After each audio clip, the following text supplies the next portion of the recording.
जय श्री राम, सबको प्रणाम। दोस्तों, आज की इस वीडियो में हम लोग समझने वाले हैं न्यूटन जी के दूसरे नियम को। इससे पहले वाले वीडियो में हम लोग समझ चुके थे न्यूटन के पहले नियम को। अगर उस वीडियो को नहीं देखे हैं तो जा करके देख लीजिएगा, कोई पैसा वैसा नहीं लगता है, ठीक है, एकदम फ्री सेवा है। चलिए हम लोग समझते हैं न्यूटन जी का दूसरे नियम को। सबसे पहले आप लोग को बता दें कि न्यूटन जी के दूसरे नियम को संवेग का नियम भी बोलते हैं, ठीक है। तो संवेग का नियम बोलते हैं बाबू। तो संवेग बराबर तो परिभाषा आना चाहिए ना कि संवेग बराबर क्या होता है। तो संवेग बराबर होता है बाबू द्रव्यमान गुना वेग। समझ रहे हैं बात को, यानी कि P बराबर होता है m गुना v। अब संवेग किसको कहते हैं, ध्यान दीजिएगा, संवेग किसको कहते हैं। तो संवेग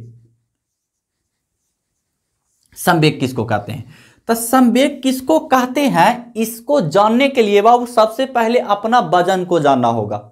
आपका पता है कि आपको वजन कितना है, नहीं पता है, आपका वजन आपको खुद पता नहीं है। चलिए देखिए, जैसे मान लेते हैं एक लड़का है, ध्यान दीजिएगा, इसका वजन है 60 केजी।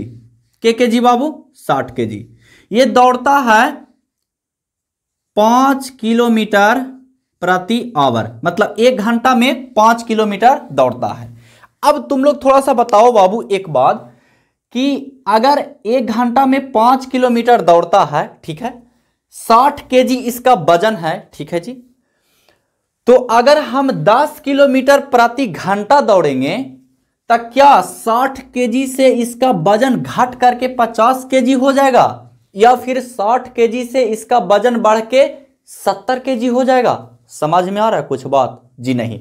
इसका मतलब ही हुआ कि वजन में कोई परिवर्तन नहीं होता है, मतलब कि वजन, मास समझ रहे हैं ना, मास मतलब कि वेट, ठीक है, वजन में कोई परिवर्तन नहीं होता है। होता है लेकिन कब, जैसे हम हैं, ठीक है, अगर हाथ टूट गया या फिर हाथ कट के निकल गया, मास कहीं कहीं से खोखला हो गया, तब तो वजन कमेगा। लेकिन अगर हम 5 किलोमीटर प्रति आवर दौड़ रहे हैं, रनिंग कर रहे हैं, तो 60 किलो के वजन है, तो 10 किलोमीटर प्रति आवर अगर दौड़ेंगे तो 70 किलो के वजन होगा। जी नहीं। तो यही दोनों गुना को कुछ कहते हैं, संवेग कहते हैं। समझ में आया बाबू? यानी कि द्रव्यमान में गुना कर देंगे वेग से। वेग मतलब कि जो दौड़ रहे हैं, दौड़ हो गया वेग, और वजन हो गया 60 केजी। समझ गए बात को? चलिए अब देखिए, न्यूटन जी ने दूसरा नियम में क्या चीज बोले हैं कि बल जो होता है वो संवेग परिवर्तन का दर है, मतलब कि दोनों बराबर है। तो दोनों बराबर आ गया, इसका मतलब है कि फोर्स का परिभाषा निकल जाएगा, और फोर्स का परिभाषा निकल जाएगा मतलब कि न्यूटन के दूसरा नियम सही हो जाएगा। चलिए देखते हैं, ध्यान दीजिएगा। तो संवेग परिवर्तन का दर, अब देखो परिवर्तन मतलब कुछ होता है, ध्यान दीजिएगा। जैसे मान लीजिए कि आपका एक फ्रेंड है, ठीक है, तो फ्रेंड अगर नॉर्मल में है, नॉर्मल समझते हैं ना, नॉर्मल में है तब तो सही है, जैसे दोनों चल रहे हैं, मिल रहे हैं, ये कर रहे हैं, वो कर रहे हैं। लेकिन कभी कभी देखते हैं, बोलते हैं कि वो बहुत बदल गया है पहले से, बहुत बदल गया है पहले से, कुछ घमंड उमंड भी आ जाता है, ऐसा बात नहीं है। तो बदल गया पहले से वाऊ, मतलब कि अब से पहले में चेंज आया कि पहले से अब में चेंज आया। समझो बात को।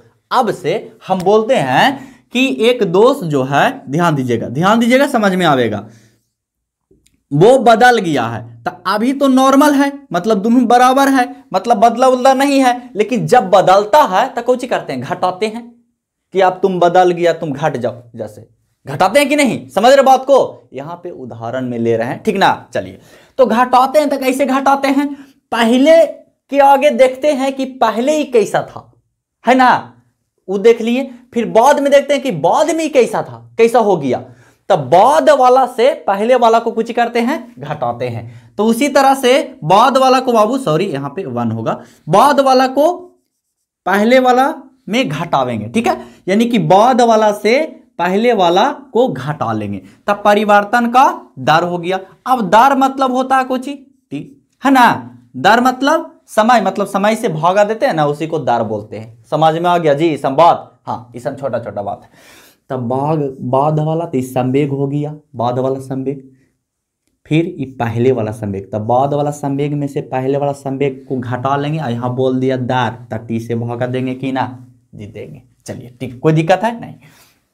अब देखिए बाबू, यहाँ पे P2 है, इसका मतलब है कि संवेगे का फॉर्मूला P है ना, तो संवेग के फॉर्मूला है, ठीक है।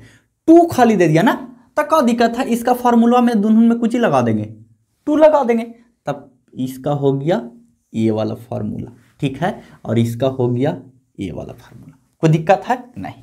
अब हम लोग जानते हैं बाबू कि मास जो होता है वो चेंज नहीं होता है, मास चेंज नहीं होता है, तो ये दोनों को हम लिख सकते हैं, इसको और इसको खाली लिख सकते हैं mm जी लिख सकते हैं, लेकिन वेलोसिटी चेंज हो सकता है, मतलब कि वेग चेंज हो सकता है। जैसे कि एगो पत्थर लिए, ठीक है, हल्का से इसे ठुसकाएं, चोट लगेगा जी नहीं, अगर दूर से मारे खूब बीग करके, माथा फूट सकता है कि ना, माथा कुछ फूट सकता, हो सकता है स्वाहा, समझ गए बात को। हाँ, तो यानी कि मास तो चेंज नहीं होगा लेकिन वेलोसिटी चेंज होता है, तो एम लिख दिए दोनों में, ठीक है जी। तो एम को इसमें से हम बाहर निकाल सकते हैं, हम लोग जानते हैं बहुत अच्छा सा जी कि दुनहुन में जो रहता है ना ओकरा में से वो को बाहर निकालते हैं, तो इसमें बच गया V2 और इसमें बच गया V1। अब हम लोग जानते हैं बहुत अच्छा से कि V2 और V1 बटा में T बराबर कुछ ही होता है, वेग में परिवर्तन की दर कुछ ही कहलाता है त्वरण। तो त्वरण को A से स्विच करते हैं, तब V2 माइनस V1 बराबर त्वरण लिख सकते हैं, इसमें समय से भाग दे करके। तो दर, दर मतलब समय समझते हैं, दर मतलब दर्रा, और खल्ली मत समझना, ठीक ना। चलिए, तो ये तो फॉर्मूला आ गया किसका बाबू, एक, ठीक है, एक के मतलब त्वरण। अब हम लोग बहुत अच्छा से जानते हैं कि एम गुना यानी मास गुना त्वरण बराबर कुछ होता है फोर्स। बस यही तो बोले हैं न्यूटन जी, यही बोले हैं, तुम लोग को समझ में नहीं आ रहा होगा। तो इससे केवल समीकरण निकलता है, इससे केवल कुछ ही निकलता है बाबू, समीकरण। तो आशा करते हैं आप लोग को समझ में आया होगा न्यूटन जी के दूसरे नियम को। तो मिलते हैं नेक्स्ट वीडियो में किसी अन्य टॉपिक के साथ, तब तक के लिए जय हिंद, वंदे मातरम।